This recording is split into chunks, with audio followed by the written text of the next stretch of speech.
Hello everyone, this is F K make official YouTube channel. My name is engineer Farman Khan. आज एक और बहुत ही important topic के साथ आप लोगों के सामने हाजिर हूँ और ये केबल ट्यूब का लास्ट पार्ट होगा। इसके बाद हम आगे थर्मोस्टेटिक एक्सपेंशन वाल की तरफ जाएंगे। आज के इस वीडियो में मैंने आप लोगों को प्रैक्टिकल दिखाना है और प्रैक्टिकल भी जो एक एयर कंडीशनर के अंदर केबल ट्यूब लगी हुई है, उस केबल ट्यूब का फिर लिक्विड लाइन है, फिर डिस्ट्रीब्यूटर है इंडोर के अंदर, इनका कॉम्बिनेशन किस तरह बन जाता है, ये मैंने आप लोगों को डिस्कस करना है आपके साथ। और जो मेन मकसद है आज की वीडियो का वो ये है कि क्या एयर कंडीशनर के अंदर भी हम बाई एयर प्रेशर और ड्रॉप मालूम कर सकते हैं, या यानी प्रैक्टिकली एप्लीकेबल नहीं होगी अगर हम एयर कंडीशनर के अंदर किसी केबल ट्यूब का सिलेक्शन करते हैं और बाई एयर उसका प्रेशर ड्रॉप मालूम करते हैं। तो देखें, हमारे पास 1.5 टन ऑफ रेफ्रिजरेशन का एक R22 का यूनिट है जिसके अंदर केबल ट्यूब ऑलरेडी लगी हुई है। 0.65 डायमीटर की केबल ट्यूब है और इसका जो ओरिजिनल लेंथ है वो 2 फुट यानी 24 इंचज़ या 23 इंचज़ या 22 इंचज़ तकरीबन इतना होना चाहिए। हमने इसको थोड़ा सा इसका लेंथ कम किया हुआ है। अभी जो मैं आपको बाई एयर बता रहा हूँ तो इसका लेंथ मैंने थोड़ा सा कम किया हुआ है स्टूडेंट के प्रैक्टिकल के पर्पज से। तो हमने इसका जो लेंथ है वो सिर्फ 10 इंचज़ ही रखा हुआ है। तो इसका मतलब जो बाई एयर प्रेशर ड्रॉप अभी मैं आप लोगों को प्रैक्टिकल में दिखाऊंगा वो अगर आप देखेंगे तो उसमें जो प्रेशर ड्रॉप होगा वो थोड़ा सा कम होगा। हम उसको एज्यूम करेंगे कि यानी थोड़ा सा ज़्यादा होता है। ठीक है, पहले आप इस वीडियो को ज़रा देख लें, उसके बाद फिर हम इस स्लाइड के मुताबिक बात कर लेते हैं। अच्छा देखिए, इस वक्त हमने केबल ट्यूब के अंदर प्रेशर ड्रॉप मालूम करना है। ये केबल ट्यूब पर हमने चार्जिंग पिन लगाई हुई है। ये केबल ट्यूब इसमें अंदर से लपेटी हुई है और ये केबल ट्यूब यहाँ से जाकर इस लिक्विड लाइन के रास्ते से आगे जाएगा डिस्ट्रीब्यूटर में। तो वो डिस्ट्रीब्यूटर पर से सर्कुलेट होकर डिस्ट्रीब्यूटर के अंदर 6 केबल ट्यूब्स लगी हुई हैं। समझिए जगह से ये आप डिस्ट्रीब्यूटर के अंदर देख लें, यहाँ पे ये 6 केबल ट्यूब्स लगी हुई हैं। ठीक है,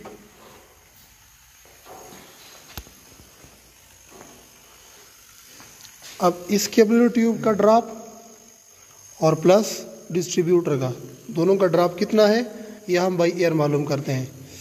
ये लगा दें, ये वाला कंप्रेसर के साथ हमने लो प्रेशर गेज के साथ लगाया हुआ है ताकि क्योंकि इसमें एयर का प्रेशर ड्रॉप इतना ज़्यादा नहीं होता, तो इस वजह से हम बाई एयर ही इसको मालूम कर रहे हैं। ठीक है, ये आप देख रहे हैं बाई एयर तकरीबन ये होता है 24-25 PSIG तक।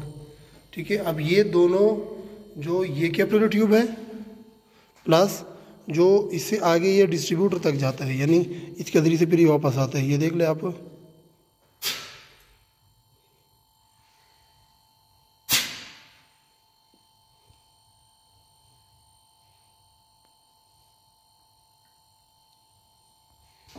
ये देखिए ना, मैंने इस लाइन को दबाया हुआ, उधर प्रेशर बढ़ रहा है।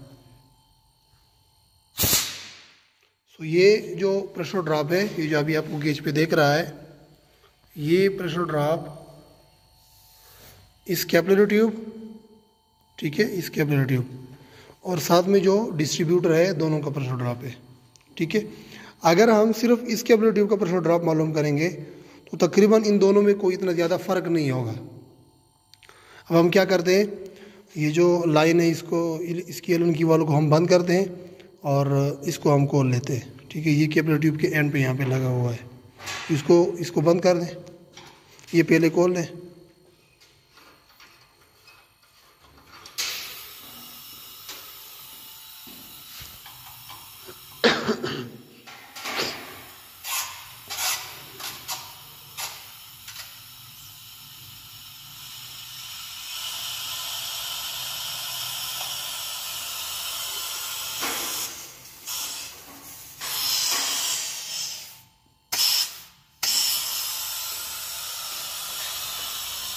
तकरीबन प्रेशर ड्रॉप पर कोई ख़ास असर नहीं पड़ा। क्यों? क्योंकि ये एयर है। एयर की डेंसिटी में और लिक्विड रेफ्रिजरेंट की डेंसिटी में काफ़ी फ़र्क होता है। अगर ये केबल ट्यूब, ये जो केबल ट्यूब है, अगर ये कंडेंसर के साथ लगी होती तो चूंकि कंडेंसर से लिक्विड रेफ्रिजरेंट आता है तो लिक्विड रेफ्रिजरेंट का जो प्रेशर ड्रॉप होता है वो ज़्यादा होता है। ये कोई भी लिक्विड आप ले लें, इसका प्रेशर ड्रॉप इसमें ज़्यादा होता है। ठीक है, तो ये चीज़ मैंने आपको समझानी थी।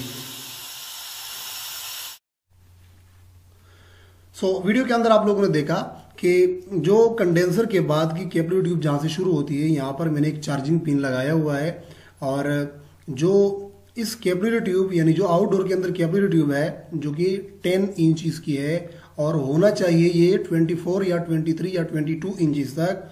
बहरहाल हमने अपने मकसद के लिए इसको कम किया हुआ था। तो इसका प्रेशर ड्रॉप, लिक्विड लाइन का प्रेशर ड्रॉप और जो डिस्ट्रीब्यूटर है, इन तीनों का जो प्रेशर ड्रॉप है ये आपके पास आ रहा था गेज पर 24 psi। जब आप इस कैपिलरी ट्यूब का जो ओरिजिनल लेंथ है 24 इंच का अगर आप लगाएंगे, तो इस कैपिलरी ट्यूब का प्रेशर ड्रॉप, लिक्विड लाइन का प्रेशर ड्रॉप और डिस्ट्रीब्यूटर का प्रेशर ड्रॉप आपके पास आना चाहिए तकरीबन 40 psi से लेकर 50 psi तक। और ये मैं बाई एयर बात कर रहा हूँ। जब आप इसके अंदर से एयर को गुजारेंगे, एक अलग सा कंप्रेसर अगर आप लगाएंगे और आप बाई एयर इसको चेक करेंगे, तो ये आपके पास तकरीबन 40 से लेकर 50 psi तक इसका प्रेशर ड्रॉप आना चाहिए। ठीक है, बेहतर तो ये होता है कि हम जो कंडेंसर है इसके एंड पर एक चार्जिंग पिन लगा के उस चार्जिंग पिन को एक प्रेशर गेज के साथ कनेक्ट करके, और प्रेशर गेज का जो आउटलेट है वो इस कैपिलरी ट्यूब के साथ कनेक्ट कर लें, तो उस वक्त आपका जो ये प्रेशर ड्रॉप होगा ये इसी यूनिट के रोटरी कंप्रेसर के थ्रू होगा। तो इस तरह फिर आपका प्रेशर ड्रॉप तकरीबन 50 से लेकर 60 psi तक आ सकता है। ठीक है, लेकिन चूंकि अभी जो मैंने आपको वीडियो के में दिखाया उसमें मैंने एक अलग जो कंप्रेसर होता है उसी से ही कैपिलरी ट्यूब के अंदर से एयर का प्रेशर गुजार दिया, तो इस वजह से थोड़ा सा ये कम बताएगा। ठीक है, अच्छा, इसमें मैंने आपको वीडियो में जो मैंने आपको दिखाया थोड़ा सा ये समझाने की कोशिश करता हूं कि कैपिलरी ट्यूब, फिर लिक्विड लाइन, फिर डिस्ट्रीब्यूटर, इन तीनों में से जो प्रेशर ड्रॉप है इसका वो कितना आ रहा है, वो आ रहा है जनाब आपके पास 24 psi। ठीक है ना, यानी जो सक्शन लाइन तक, आउटडोर के सक्शन लाइन तक ये प्रेशर ड्रॉप आ रहा है आपके पास, कितना आ रहा है ये 24 psi। ओरिजिनली कितना होना चाहिए 40 से 50 psi अगर आप बाई एयर मालूम करेंगे और एक एक्स्ट्रा दूसरा कंप्रेसर लगाकर मालूम करेंगे। ठीक है, तो ये आपके पास 40 से लेकर 50 psi तक आना चाहिए। ठीक है, अच्छा, अब आगे जाते हैं दूसरे स्लाइड में, और दूसरे स्लाइड में मैं आपको बताता चलूं, ये थोड़ा सा मैंने ब्लैक कलर में इसलिए बनाया ताकि हमारे पास जो इंडोर और आउटडोर सफ़ेद कलर के हैं ये आपको विजिबल हो सके, यानी दिखाई दे सके। देखिए, हमारे पास एक आउटडोर है जिसके अंदर एक कैपिलरी ट्यूब लगी हुई है, एक कैपिलरी ट्यूब लगी हुई है। ठीक है, ये कैपिलरी ट्यूब कितनी है 0.65। ठीक है, 0.65, और इसके इन यानी कंडेंसिंग जो प्रेशर है कंडेंसर के आउटलेट पर, इसका जो इन प्रेशर है वो कितना है, वो 300 psi है। ये हमने एज्यूम किया हुआ है, ये 280 भी हो सकता है, 290 भी हो सकते हैं, 300 भी हो सकता है। ठीक है, तो 300 तकरीबन नॉर्मल होता है जब हम 1.5 टन ऑफ रेफ्रिजरेशन का एसी हो और उसको हम फुल चार्ज करते हैं, उसमें फुल रेफ्रिजरेंट चार्ज करते हैं, और फिर जब हम उसको फुल लोड पे चलाते हैं ना, तो तकरीबन ये 300 psi ही होता है। ठीक है, सो ये हमने एज्यूम किया हुआ है, फर्ज किया हुआ है। अच्छा, जो इस कैपिलरी ट्यूब के आउटलेट पर यहाँ पर प्रेशर शो हो रहा है, जो कि मैं अभी आपको एक दूसरी वीडियो में दिखाने वाला हूँ प्रैक्टिकली, इस कैपिलरी ट्यूब के आउटलेट पर जो प्रेशर शो हो रहा है वो है 110 psi। यानी ये वो प्रेशर है जो कि कैपिलरी ट्यूब के बाद का है और जो लिक्विड लाइन का जो एलन की वाल है उससे पहले का है। ये प्रेशर कितना है 110 psi। ठीक है, फिर उसके बाद लिक्विड लाइन के थ्रू ये जो रेफ्रिजरेंट आगे जाएगा, इस रेफ्रिजरेंट ने फिर डिस्ट्रीब्यूटर के अंदर डिस्ट्रीब्यूट होके पूरे कॉइल के अंदर सर्कुलेट होना है। तो यहाँ पर फिर इस डिस्ट्रीब्यूटर के अंदर जो 6 अदद कैपिलरी ट्यूब्स लगी हुई हैं, ये मजीद इस रेफ्रिजरेंट को डिस्ट्रीब्यूट करेगा इंडोर के कॉइल में। तो जब आप इस टोटल प्रेशर को जब आप सक्शन पे लेके आएंगे, तो सक्शन पर आपके पास जो प्रेशर आ रहा है वो 70 psi या 68 psi आ रहा है। ये अभी मैं आपको प्रैक्टिकली वीडियो में दिखाने वाला हूँ। अच्छा, इस तरह करें, आप पहले प्रैक्टिकल जो वीडियो है वो ज़रा एक नज़र देख लें, फिर उसके बाद हम आगे इस पर बात कर लेते हैं। कि ऊपर वाली साइड पे लगाया हुआ है और आप लोग इस वक्त देख रहे हैं कि ये चल रहा है। इसके साथ मैंने 2 अदद प्रेशर गेजेस लगाए हुए हैं। एक प्रेशर गेज जो है जो कि लो साइड पे लगा हुआ है, यानी सक्शन लाइन पे, जो ब्लू कलर का लो प्रेशर गेज है वो मैंने सक्शन लाइन पर लगाया हुआ है और इसमें इस वक्त आप देख रहे हैं कि जो प्रेशर है वो तकरीबन 68 psi है। जो रेड कलर का प्रेशर गेज है वो मैंने लगाया हुआ है इस वक्त लिक्विड लाइन पर, जो कि कैपिलरी के बाद जो लिक्विड लाइन इंडोर की तरफ आता है उसी पे मैंने ये हाई प्रेशर गेज को लगाया हुआ है। आप यहाँ से देख भी रहे हैं क्योंकि अंदर से मैंने एक चार्जिंग पिन लिया हुआ है और इस पर मैंने ये चार्जिंग होज लगा के हाई प्रेशर गेज पर इस वक्त आप देख रहे हैं कि ये 110 psi के आसपास का जो प्रेशर है ये लिक्विड लाइन में है। ये दूसरा ब्लू कलर का जो चार्जिंग होज है ये मैंने ब्लू कलर के प्रेशर गेज के साथ लगाया हुआ है और ये इस वक्त आपको सक्शन प्रेशर बता रहा है, जो कि इस यूनिट के अंदर एक बार फिर से आप देख लें कि इस वक्त सक्शन प्रेशर आपका तकरीबन 68 psi है और जो आपका लिक्विड लाइन का प्रेशर है वो 110 psi है। ठीक है, इसके बाद एक नज़र इसका जो इंडोर कॉयल है वो देखते हैं कि इंडोर कॉयल के अंदर जो डिस्ट्रीब्यूटर है वो किस तरह अपना काम करता है। देखें, ये इंडोर कॉयल है और ये इसमें डिस्ट्रीब्यूटर है जो कि जिससे 6 कैपिलरी ट्यूब्स निकली हुई हैं और इसके ऊपर जो है ना ये लिक्विड लाइन से रेफ्रिजरेंट आ रहा है। सो आप लोगों ने वीडियो में आप लोगों ने क्या देखा कि जो यहाँ पर इस कैपिलरी ट्यूब के बाद का गेज मैंने लगाया हुआ है हाई गेज पर, यहाँ पर आपको 110 psi प्रेशर मिल रहा था, यानी बिफोर लिक्विड लाइन। अभी रेफ्रिजरेंट लिक्विड लाइन में इंटर नहीं हुआ, आपको कितना प्रेशर यहाँ पे मिल रहा है 110 psi। ठीक है, उसके बाद जब लिक्विड लाइन के जरिए से रेफ्रिजरेंट सबकुल हालत में डिस्ट्रीब्यूटर के अंदर जा रहा है और डिस्ट्रीब्यूटर के अंदर ये डिस्ट्रीब्यूट होके वापस सक्शन लाइन पे आ रहा है, तो सक्शन लाइन पर यहाँ पर जो रेफ्रिजरेंट का प्रेशर है वो तकरीबन 68 या 69 या 70 psi है। यह भी आप लोगों ने प्रैक्टिकल वीडियो के अंदर देख लिया। अब यहाँ इससे हम मालूम क्या कर सकते हैं? इससे हम मालूम ये कर सकते हैं कि पहले जब हमने बाई एयर प्रेशर ड्रॉप मालूम किया, चूंकि एयर की जो विस्कोसिटी है वो कम है as compare to liquid R22 के रेफ्रिजरेंट के, तो इस वजह से एयर के लिए ये जो कैपिलरी ट्यूब इसके अंदर लगी हुई है ये इतना ज़्यादा प्रेशर ड्रॉप नहीं पेश कर सकता, इतना ज़्यादा रेजिस्टेंस इसके सामने नहीं पेश कर सकता। यानी एयर आसानी के साथ इस कैपिलरी ट्यूब के अंदर से गुजर सकती है, यही एयर लिक्विड लाइन से होकर इस डिस्ट्रीब्यूटर के अंदर आसानी के साथ ये गुजर सकती है। लेकिन लिक्विड R22 के रेफ्रिजरेंट का जो प्रेशर ड्रॉप होगा वो थोड़ा सा ज़्यादा होगा। वो कितना होता है वो मैं आपको बता देता हूँ।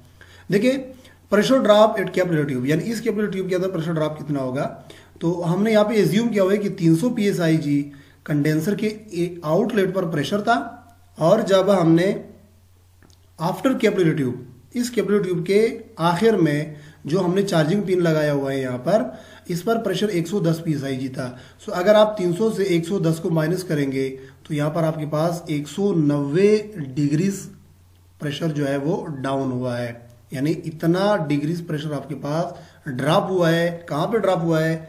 इस कैपिलरी ट्यूब के अंदर। ठीक है, लेकिन ये कौन सा रेफ्रिजरेंट था? ये सब कुल हालत में था, लेकिन हाई टेम्परेचर था। हाई टेम्परेचर का मतलब कि यानी यहाँ पर इसका टेम्परेचर तकरीबन हो सकता है कोई 38, 39, 40, 37 इतने तक ही होता है। ठीक है, जब इस कैपिलरी ट्यूब के आउटलेट पर हमने प्रेशर देखा तो ये 110 psi था।